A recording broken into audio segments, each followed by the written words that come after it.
আসসালামু আলাইকুম। আশা করি সকলেই ভালো আছেন। আজকে আমরা এমন একটি বিষয় নিয়ে কথা বলবো যা অনেকেরই অজানা।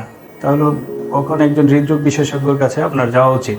হার্ট আমাদের প্রাণ। আমরা কতজনই বা হার্টের খোঁজ খবর রাখি। কি কি সমস্যা হলে আমরা হৃদরোগ বিশেষজ্ঞের কাছে যাব, আমরা চলেন আপনারা জেনে নিই। প্রথমেই আসা যাক বুকের ব্যথা। হার্টে বুকের ব্যথা হলে সাধারণত বুকের মাঝখানটাই ব্যথা হয় এবং বুকটা চাপ দিয়ে ধরে এবং চাপ দিয়ে আসে এবং আমরা অস্বস্তি ফিল করি এবং কোনো এক্সারশন করতে পারলে বা মুভমেন্ট করতে গেলে দেখা যায় যে ব্যথাটা বেড়ে যায়। তারপরে আসা যাক শ্বাসকষ্ট।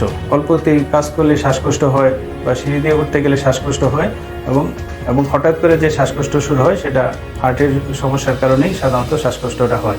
আর কি হতে পারে? এছাড়াও আমাদের বুক ধড়ফড় করতে পারে, সাধারণত এটাকে আমরা পালপিটেশন বলি, এবং দৌড়ানোর সময় যে বুক ধড়ফড় করে অনেকটা অনুভূতিটা সেরকম, এটাকে আমরা পালপিটেশন বলি। এটাও হার্টের একটা লক্ষণ, যার কারণে আপনাকে হৃদরোগ বিশেষজ্ঞের কাছে পরামর্শ নিতে হবে।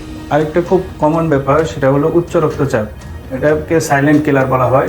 অনেক সময় দেখা যায় উচ্চ রক্তচাপ থাকে কিন্তু আমরা ফিল করি না, কিন্তু এটাও একটা মারাত্মক আকার ধারণ করতে পারে যদি আমরা সময় মতো চিকিৎসকের পরামর্শ না দিই। এবার আসা যাক খুব কমন একটা প্রবলেম, সেটা হলো ডায়াবেটিস। ডায়াবেটিস সাথে যদি আপনার ফ্যামিলি হিস্ট্রি থাকে, অবশ্যই আপনাকে হৃদরোগ বিশেষজ্ঞর পরামর্শ নিতে হবে এবং নিয়মিত চেক আপের ব্যবস্থা করতে হবে। আমি আবার রিপিট করে আপনাদের বলছি কি কি লক্ষণ হলে আপনি হৃদরোগ বিশেষজ্ঞের কাছে যাবেন। একটা হলো বুকে ব্যথা, 2 হলো শ্বাসকষ্ট, 3 হলো বুক ধড়ফড় করা, 4 হলো উচ্চ রক্তচাপ এবং 5 নম্বর হলো ডায়াবেটিস এবং ফ্যামিলি হিস্ট্রি যদি থাকে হার্টে। এই লক্ষণগুলো থাকলে আপনাকে হৃদরোগ বিশেষজ্ঞর পরামর্শ নেওয়া উচিত। ভিডিওটি যদি আপনাদের ভালো লাগে অবশ্যই আপনি আপনার ফ্রেন্ডদের মধ্যে শেয়ার করবেন এবং আপনারা ভালো থাকবেন, সুস্থ থাকবেন। আসসালামু আলাইকুম।